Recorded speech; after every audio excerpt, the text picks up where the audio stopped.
My name is Serafina Keller. I'm 24 years old. And if I tell you the truth, I still don't fully understand how this story began. Because that night, the person who was supposed to die was my father. But the ones who were truly afraid were everyone else. 12:16 a.m. North Lexington Station. The snow was falling so heavily that even the person standing in front of you looked blurred. The entire platform was empty. Only 3 sounds could be heard. The wind, a distant approaching train, and my father's watch. For the last 10 minutes, he had been checking the time non-stop. 12:16, 12:16, 12:16. As if he was terrified that the moment time moved forward, something horrible would happen. But the strangest thing wasn't the watch. The strange thing was, the hands of the watch weren't moving at all. And yet, every 30 seconds he looked at it again. I quietly asked, "Dad, who are you waiting for?" He didn't answer. Instead, he suddenly turned toward me and grabbed my hand so tightly that it hurt. "If anyone asks your name," he stopped. His eyes were shaking. "Don't tell them your real one." My heart stopped. Real name. What did that mean? But before I could ask anything, headlights appeared on the road in the distance. Black car. No license plate. The car slowly stopped in front of the station. The engine shut off. But nobody stepped out. Suddenly, the entire station felt too quiet. So quiet that I could hear my father breathing. And that's when I noticed something. There was blood inside his jacket. Fresh blood. But when had he been hurt? And why hadn't he told me? The real horror hadn't even started yet. The car door opened. First one man stepped out. Then another. Then a third. Black coats. Gray gloves. And on all 3 of their right hands, the same symbol. An upside-down triangle. I had seen that symbol before. But where? I couldn't remember. And somehow, that was the scariest part. Felt like my mind was trying to stop me from remembering something. The 3 men slowly walked toward us. But the strange thing, their footsteps made no sound. Even while walking through snow. Nothing. Then one of the men stopped directly in front of my father. For a few seconds, neither of them spoke. They just stared at each other. Then the man smiled slightly. Kind of smile someone gives right before death. Then he said, "So, you still haven't told her the truth?" My father stayed silent. The man spoke again. "Or does she still remember nothing?" My head started spinning. Remember what? What were they talking about? Then the second man pulled an old photograph from his pocket. He held it in front of my father. And in that exact second, my father's face turned pale. I couldn't see the picture clearly, but there was a little girl in it. Blood was covering her face. My father said in a trembling voice, "It was an accident." All 3 men suddenly started laughing. Slowly, dangerously. The first man leaned closer. "You still tell yourself that story." A chill ran through my body. What accident? Who was that girl? And why were they speaking like my father had hidden something terrible? Nothing made sense anymore. But then, very slowly, my father slid his bag toward me. Without looking at me, he whispered, "No matter what happens, never open it." My hands started shaking. Why? What was inside it? And at that exact moment, a loud train whistle echoed in the distance. All 3 men's expressions changed instantly, like time was running out. Then the first man quietly said, "Oh, as 7 really is alive." My breath caught in my throat. Knox. 7. What was that? Project? Person? Or some kind of experiment? Before I could even process it, my father pulled something out of his pocket. A half-broken black key. Only one thing was engraved on it. Knox. 7. And the moment those men saw the key, all 3 of them stepped backward. In fear. Real fear. Like they had just seen a ghost. Then suddenly, the third man looked directly at my face. And in that exact second, his breathing stopped. "No," he whispered. The first man turned toward him. "What is it?" The third man's eyes had widened completely. He was staring at me, directly into my eyes. Then, with a trembling voice, he said, "Her eyes. Same as Subject Zero." My breath stopped. The entire platform suddenly went silent. Even the sound of the wind disappeared. All three men were staring at me, like they had just seen a dead person come back to life. I looked at my father in panic. The color had drained from his face. He immediately shouted, "Don't look at her." But it was already too late. The third man slowly started walking toward me. There was fear in his eyes. Real fear. He stopped directly in front of me. Then whispered softly, "Impossible." With trembling fingers, he raised his hand toward my eyes. But he didn't touch me, like he was afraid something would happen if he did. I didn't understand anything anymore. I slowly stepped backward. Bang! A second gunshot exploded through the station. This time, the bullet hit the man. Blood burst from his chest. The other two immediately stepped back. I turned around in terror. My father was holding a gun. His hands were shaking. But for the first time, his eyes looked different. Like he wasn't my father anymore. Like he was someone else entirely. He screamed, "Run, Serafina!" Froze in place. Because at that exact second, every light in the station went out. The entire platform was swallowed by darkness. And then, I heard that sound. Like metal scraping slowly across the ground. But we were the only people on the platform. So where was that sound coming from? The truth was still waiting. Suddenly, someone grabbed my hand in the dark. I was about to scream. But then I heard his voice. "Don't look down." It was my father. He gripped my hand tightly. We started running behind the platform. Gunshots echoed behind us. People were screaming. But something was wrong. Some of those sounds didn't sound human. They sounded like broken machines. We rushed into an old tunnel behind the station. The tunnel was completely dark. Only the sound of water dripping from above echoed through it. My father kept looking behind us, like something was following us. Then suddenly, he stopped, crashed into him. Without looking at me, he asked, "When you looked at those men, what did you feel?" I frowned in confusion. "What do you mean?" For the first time he looked directly at me. There was panic in his eyes. "Did your head start hurting?" My heart pounded instantly. 'Cause yes, when that man stared into my eyes, a sharp pain exploded inside my head. And for 1 second, I saw something. Tiny flash. A white room. Glass walls. Someone screaming. But those memories weren't mine. Least, I didn't think they were. Before I could say anything, a voice echoed from outside the tunnel. "Kale." My father froze instantly. The voice sounded calm. But the moment he heard it, his hands started shaking. Slowly, a man appeared outside the tunnel.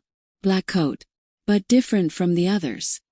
He wasn't wearing gray gloves. The same upside-down triangle was marked on his hand. But there was one difference. A red dot in the center of the triangle. The others didn't have that. My father whispered softly, "No." For the first time. There wasn't fear in his voice. There was terror. The man didn't step inside the tunnel. He just stood there. Then quietly said, "You made a very big mistake." My father immediately pushed me behind him. "Stay away from him." I couldn't understand anything anymore. Who was he? And why was my father so terrified of him? Then the man noticed the broken black key in my hand. Box 7. For a few seconds, he stared at it silently. And then, for the first time, the expression on his face changed, like he had realized something. He quietly whispered, "So, the vault is still sealed." A chill ran through my entire body. Vault? What vault?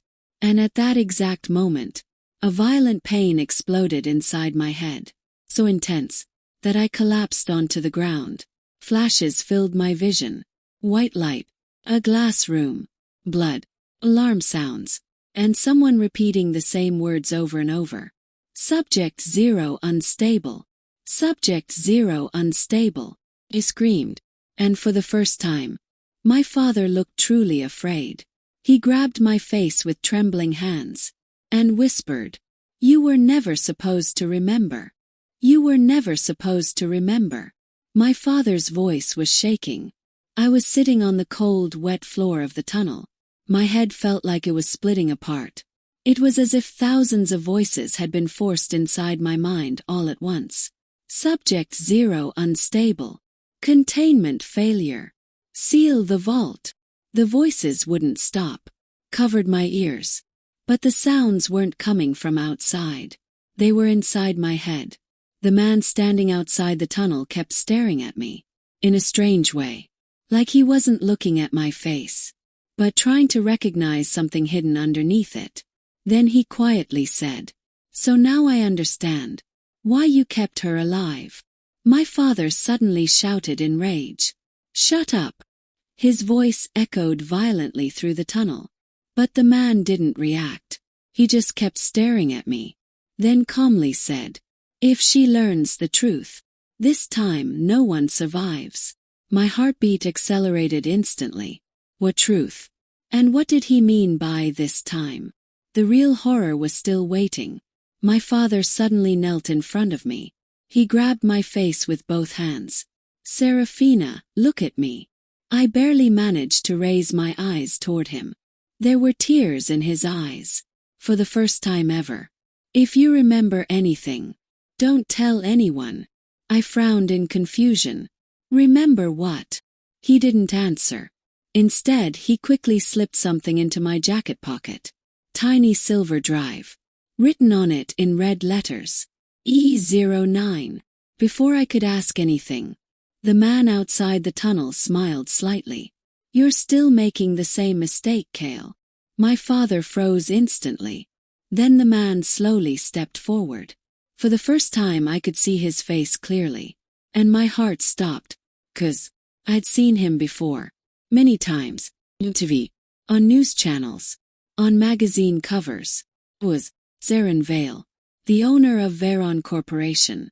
The most powerful tech billionaire in the world. But what was he doing here? And why was he calling my father by his real name? Zarin never stepped inside the tunnel. He simply stood at the entrance. Like he didn't even need to come closer. Then he looked directly at me and asked, "Do trains still scare you?" My entire body suddenly went numb. I had never told him that. I had never told anyone. But ever since childhood, the sound of trains triggered panic attacks inside me. How did he know that? My father immediately stepped between us. "Don't talk to her." But Zarin ignored him completely. His eyes remained fixed on me. "Do you still see the same dream?" My breathing stopped. What dream? And suddenly, another flash exploded inside my head. A little girl running through a white hallway. Alarms screaming everywhere. And someone shouting behind her, "Don't let Subject 0 reach the platform." I grabbed my head in pain. Why did these memories feel like mine? Had never been there. At least, I didn't think I had. Then suddenly, the sound of screeching brakes echoed outside the tunnel. Multiple vehicles. Doors slamming shut. My father instantly panicked. "They found us." I turned around. Black armored vehicles had surrounded the tunnel entrance. At least 10 people stepped out. Every single one of them wore gray gloves. And on all of their hands, the same upside-down triangle symbol. But this time, the symbol was also printed on their masks. Like they belonged to some kind of organization. Secret group. For the first time I realized something terrifying. They weren't only hunting my father. They were hunting me. Zarin let out a quiet sigh. Like things were slipping out of control. Then in a calm voice he said, "Kale, I'm asking one last time. Where is the vault?" My father stayed silent. Zarin looked at me. Then quietly said, "Fine. Then let her remember." My heart stopped. Remember what? Then one of the men outside the tunnel opened a small metal case. Inside was a syringe, filled with glowing blue liquid. My father immediately stepped backward in panic. No! He quickly pulled out his gun. Bang! A gunshot thundered through the tunnel. Blood burst from my father's shoulder. He screamed. He slammed into the wall and collapsed to the ground. And at that exact second, the silver drive inside my pocket suddenly became hot. Like it was burning. Beep, beep, beep. The drive started blinking on its own. And suddenly, a red light flashed across the tunnel wall. Only 3 words appeared. Subject 0 detected. The red light flashing across the tunnel wall kept blinking non-stop. Beep, beep, beep. My breathing became heavier. Suddenly, everyone was staring at me, like they had finally found the thing they had been searching for all these years. And the most terrifying part, Zarin Vale was smiling, slowly, like something impossible had finally become real. My father was lying on the ground. Blood kept pouring from his shoulder. And yet, he was still staring at me. Terrified. Panic. Like the bullet wound wasn't what scared him most. Like something else was far worse. Through the pain he shouted, "Destroy the drive!" I froze instantly. The silver drive inside my pocket was still getting hotter. That it was burning my skin. But why? What was inside it? The real truth still hadn't come out. The masked people outside the tunnel slowly started walking in. One step. Then another. No rush. Like they already knew. I had nowhere to run. Then suddenly, Zarin raised his hand. Everyone stopped immediately. The entire tunnel fell silent. Then he looked directly at me and asked, "Do you still remember nothing?" My head exploded with pain again. A white hallway. Alarm sounds. And the same voice again. "Lock platform 12. I suddenly stepped backward. Platform 12. What was that? I had never seen a place like that before. So why were these memories inside my head? Zarin slowly stepped closer to me. My father immediately screamed, "Don't go near her." But Zarin didn't stop. Now he was standing directly in front of me. His eyes were strange, not frightening. Instead, like he had known me for a very long time. Then very softly he said, "You don't even know what you did that night." My heart stopped. What night? Before I could ask anything, the silver drive inside my pocket suddenly opened on its own. Blick. A tiny holographic screen lit up. A blue projection appeared across the tunnel wall. Everyone froze instantly. A date appeared on the screen. October 9th, Archive Eterna. And then, the video started playing. A white laboratory appeared on the screen. People were running everywhere. Alarms were blaring. The camera was shaking violently. Then suddenly, a little girl appeared on screen, maybe 8 years old. Her hands were covered in blood. Her eyes looked exactly like mine. The entire tunnel went silent. My breathing stopped. That was me. Or someone else. Then a terrified voice echoed from the video. Subject 0 breached containment. Seal the station now. Suddenly the screen shook violently. Red emergency lights flooded the hallway. And in that exact second, the little girl turned toward the camera. Directly. Eyes were identical to mine. But there was no fear on her face. Only anger. Dangerous anger. Then the video suddenly cut out. Silence swallowed the tunnel. I was shaking. What is this? Nobody answered. But then, my father slowly started crying. For the first time in my life. With a trembling voice, he whispered, "I should never have taken her out of there." My heartbeat accelerated instantly. Out of where? And what was I doing in that video? The real truth still hadn't fully surfaced. And if you think this story is simple so far, trust me, the real game is only beginning now. Make sure to like the video and subscribe to the channel, because in the next part, we'll finally discover what the Eterna project really was. And tell me in the comments, do you think the little girl in that video was really Serafina? Or someone else entirely? My eyes were still locked on the hologram screen that had just gone dark. Nobody inside the tunnel was speaking anymore. Only the sound of water dripping from above echoed through the silence. And that's when I realized something. Everyone was staring at me. Like I wasn't human anymore, but a threat. My father slowly tried to stand back up. His hand was shaking badly. Blood had already spread across the floor beneath him. But his eyes never left me. Serafina, listen to me carefully. His voice was breaking apart.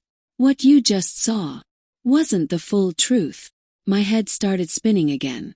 Not the full truth. Then what else had been hidden from me? The real horror still hadn't surfaced. Suddenly, a strong gust of wind rushed through the tunnel. And at that exact second, all the tunnel lights began flickering violently. Beep, beep, beep. The silver drive inside my pocket started glowing again. But this time not blue. Red. Zaren's expression instantly changed. For the first time, he looked nervous. He quickly turned toward the people standing behind him. Shut the device down. But one of the men answered in panic. Sir, the signal already got out. My heartbeat spiked instantly. What signal? And then suddenly, screens lit up all across the tunnel walls. Like the entire tunnel had secretly been connected to something. And every screen showed the exact same thing. My face. Underneath it, glowing in red letters, were the words, Subject 0 active. I stepped backward in horror. My breathing became uneven. Who was I? Then suddenly, a man standing deep in the darkness at the far end of the tunnel slowly stepped forward. I hadn't even noticed him before. Black hood. Half his face hidden in shadow. But the moment he stepped into the light, the color drained from my father's face. No. His voice trembled. Even Zaren immediately went silent. The entire atmosphere changed instantly. Like the real power inside that tunnel belonged to this man. He slowly walked toward me. Then, without saying a word, he pulled an old photograph from his pocket. The same little girl. The white hallway. The blood. But this time, the photo was complete. And standing behind her was another little girl. She looked exactly like me. Same eyes. Same face. My heart stopped. 2 girls. Then which one was real? Me. Or her? The man finally spoke. His voice was calm. The experiment never failed. The entire tunnel fell silent. My father suddenly shouted, Shut up, Orion. Orion. So that was his name. But the moment I heard it, the pain exploded inside my head again. Flesh. A white room. 2 little girls. Glass walls. And someone saying, Subject 0 and Subject 1 synchronization stable. Collapsed to the ground. Breathing became impossible. Why did these memories feel real? Was I actually there? Or had those memories been forced into me somehow? Orion kept staring at me. In a strange way. Like he was waiting for an answer. Then he quietly asked, Do you still not remember her death? Shot down my spine. Whose death? And then suddenly, another flash hit me. This one was clearer. A little girl pounding desperately against glass. Alarms screaming everywhere. And behind her, fire. Massive fire. Then suddenly, someone grabbed her hand and pulled her backward. And 1 second later, the entire room vanished in an explosion. I screamed, Stop! Silence filled the tunnel. My hands were shaking uncontrollably. Tears streamed down my face. But the most terrifying part still hadn't come yet. 'Cause my father was crying while looking at me. Not just crying. He looked consumed by guilt. Then, with immense difficulty, he whispered, That night, it wasn't only one child who died. My heart stopped completely. Then who died? And if someone really died, how was I standing here? The real truth was finally beginning to surface. And if you think this story has already become impossible to predict, trust me, The next part is going to be even darker. Make sure to like the video and subscribe to the channel. And tell me in the comments, who do you think the second girl really was? A twin sister, a clone, or the real Serafina? Those words kept echoing inside my head. The real Serafina. And who was I? The tunnel suddenly felt much smaller. Breathing became harder. And then, the broken black key inside my pocket suddenly started vibrating on its own. The exact same rhythm as my father's dead watch. A chill shot down my spine, because that watch had never worked. So how was it making sound now? The real horror still hadn't revealed itself. Zarin immediately looked toward me. For the first time, there was genuine fear in his eyes. The key has activated. The people standing around the tunnel instantly stepped backward, like they were terrified of something. But Orion didn't move. He kept staring at me, very carefully. Then he softly whispered, "Finally!" My father suddenly screamed in panic, "Don't make her remember." But it was already too late. A red light ignited in the center of the black key. And in that exact second, the tunnel walls began shaking violently. Beep, beep, beep. Then suddenly, a robotic female voice echoed throughout the entire tunnel. NOx vault synchronization initiated. My breathing stopped. Vault. That word again. But what was it? And then, the wall at the back of the tunnel slowly began opening. Like some hidden door was activating after years of silence. Everyone froze. The color drained from my father's face. He whispered in disbelief, "No, this is impossible." But the hidden wall really was opening. Behind it, an old metallic staircase descended deep underground. Darkness, terrifying endless darkness. Cold air rose from below.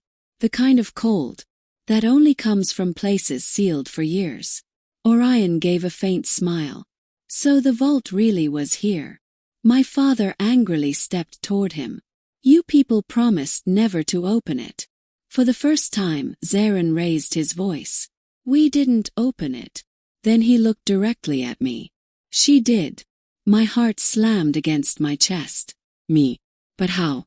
I didn't even know this place existed. Then suddenly, the pain inside my head exploded again. Worse than before. A white laboratory, glass chambers, 2 little girls, and a man repeatedly saying, "Memory split successful. Subject 0 stabilized." Then another voice. "If she remembers everything, the system will collapse." I grabbed my head in agony. Had my memories been altered? My father immediately rushed toward me. He grabbed my shoulders tightly. "Serafina, listen to me."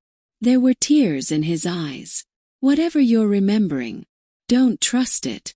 I stared at him in confusion. "But why?" He didn't answer immediately. He only whispered, "Because those memories aren't yours." The entire tunnel went silent. My heart stopped. If those memories weren't mine, then how could I see them? The truth was becoming more dangerous by the second. Then Orion slowly started walking toward the staircase. The masked people followed behind him. But Zarin stayed where he was, like he didn't want to go down there. And for the first time I noticed something strange. His hands were shaking. Billionaire, the most powerful man in the world. Afraid. But afraid of what? The vault. Or me. Orion stopped near the stairs. Then, without turning around, he said, "Kale, you told her the biggest lie of all." My father froze instantly. Silence swallowed the tunnel again. Then Orion slowly turned toward me. "You think your father saved you. But the truth." A faint smile appeared on his face. "He saved the entire world from you." Ice ran through my veins. What did that mean? Who was I? And why was everyone terrified of me? Then suddenly, an alarm erupted from deep below the tunnel. Red lights began flashing everywhere. And the robotic voice echoed again. "Warning!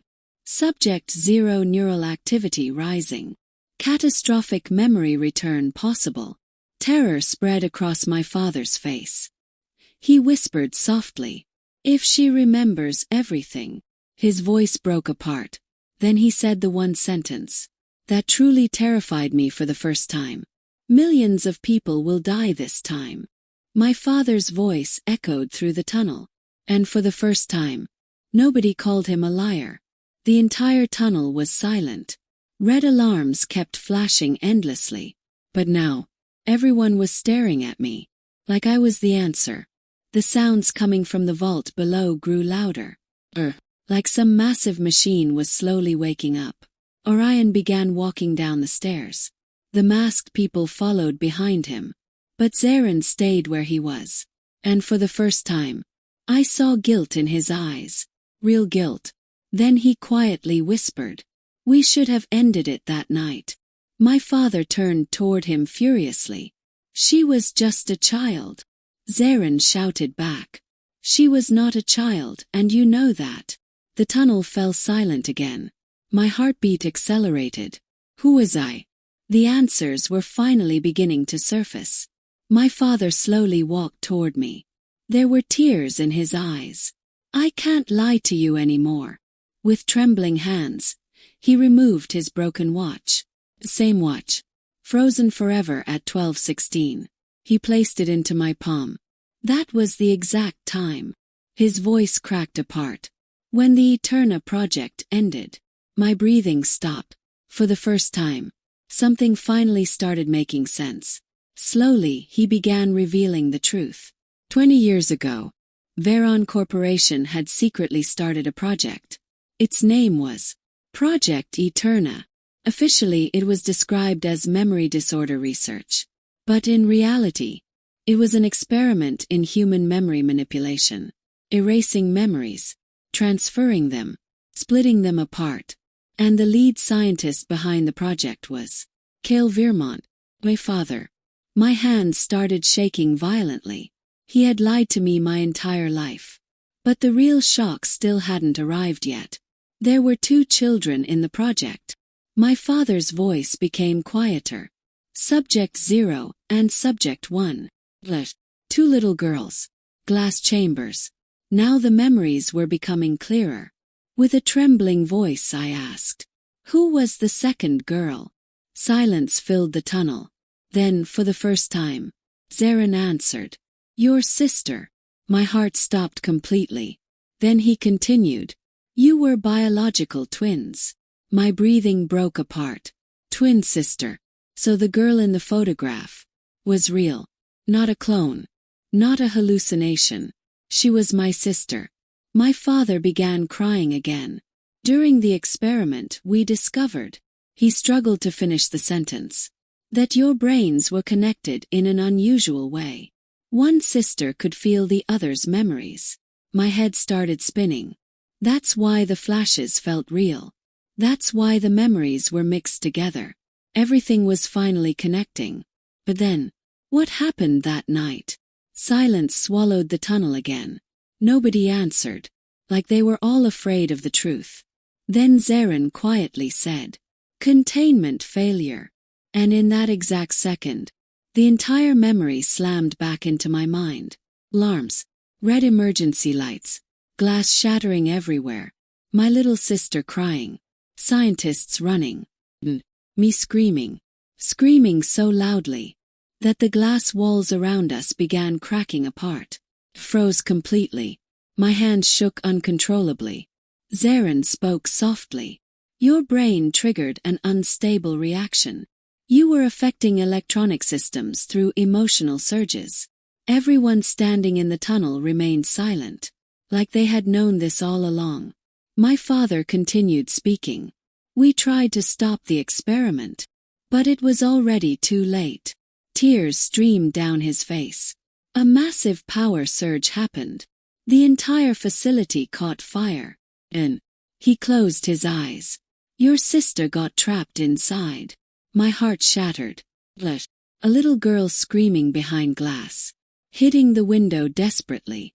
Fire everywhere. Explosion. And then, nothing. Collapse to the floor. I couldn't breathe anymore. So that was the truth. My sister had died. And that guilt had destroyed my father for 20 years. But the final truth still hadn't come out yet. Orion walked back upstairs from the vault below. An old file was clutched in his hand. He looked directly at me, then calmly said, "Kale, tell her the full truth now." My father froze instantly. Zarin closed his eyes. The tunnel became silent again. Then Orion said the one sentence that changed everything. "The girl who died in that facility that night," he stared directly at me, "was not your sister." The entire tunnel fell silent. My breathing stopped. My father's face had turned completely pale, and for the first time, he couldn't even look me in the eyes. With a trembling voice I whispered, "Then who died?" No one answered. Only the alarms echoed through the tunnel. Beep, beep, beep. Then Orion slowly opened the old file. Inside were 2 photographs. 2 little girls. Same face, same eyes. But beneath the photos were 2 different names. Serafina Vermont. Ilara Vermont. My heart started pounding violently. Vermont. Which meant I really was Kale's daughter. He had never adopted me. He had simply lied to me. But why? The final truth was finally about to surface. Orion handed me the first photograph. This was Serafina. Then he lifted the second one. And this was Ilara. My hands began shaking uncontrollably. 'Cause the girl in the second photo was me. And who had died? I looked toward my father in panic. Tears streamed down his face. Then, in a shattered voice, he said, "The one who died in the facility was Serafina." My mind went numb, which meant I wasn't Serafina. I was Lara. The tunnel fell completely silent. And in that exact second, everything came rushing back into my mind. The full truth. That night, I watched my sister die. During the explosion, the glass chamber shattered apart. I escaped, but Serafina got trapped inside. She was trying to save me. Her hand against the glass. Her scream. The fire. And then, the explosion. I collapsed onto the floor crying. Now everything finally made sense. But the biggest question still remained. If I was Ilara, then why had I been called Serafina my entire life? My father dropped to his knees in front of me. "Because I was afraid." His voice was falling apart. "The people behind the project wanted to use you again. They knew both of you were mentally connected. And if they discovered Ilara was alive, they would never stop hunting you." I stared at him through tears. Then he continued, "So I altered your memories. I gave you Serafina's memories instead. So the world would believe Subject Zero was dead." My heart shattered completely. So that was the reason. I wasn't seeing my own memories. I was seeing my sister's memories. With trembling lips I asked, "Who was Subject Zero?" The tunnel fell silent again. Then Zarin quietly answered, "Serafina, your sister." Tears streamed down my face. So the dangerous child the world feared for 20 years was never me. It was my sister. But then, my father suddenly whispered through tears, "No." I looked toward him. There was real guilt in his eyes. The kind that destroys a person slowly. Then he revealed the final truth. The facility didn't collapse because of Serafina. The entire tunnel went silent. My breath caught in my throat. Then, with a trembling voice, he said, "It was you, Ilara." My heart stopped. Alarms. I was crying, terrified. And suddenly, every machine inside the lab began glitching violently. Lights exploded. Glass cracked apart. Scientists were screaming everywhere. My emotions had become unstable. And that uncontrolled reaction overloaded the entire system. Serafina stayed behind to save me. She pushed me out and trapped herself inside instead. I screamed. Now the entire truth was finally clear. My father had completely broken under the weight of guilt. I couldn't let you grow up carrying that burden. So I gave you her identity. So you could live a normal life. Nobody inside the tunnel spoke anymore. Everything finally connected. 12:16. The exact moment the facility exploded. The broken watch. Cale had stopped it at that second forever. The fear of trains, because the facility was hidden beneath a railway platform. The 7 key, the final access key to the vault. The vault, the hidden archive of Project Eterna. Subject 0, Serafina. The false memories, a protection system. The black car, the people hunting me. The gray glove symbol. Eterna's security division. Everything finally made sense. Orion quietly said, "Now the vault must be destroyed." I wiped the tears from my face. And for the first time, I made my own decision. I walked down into the vault.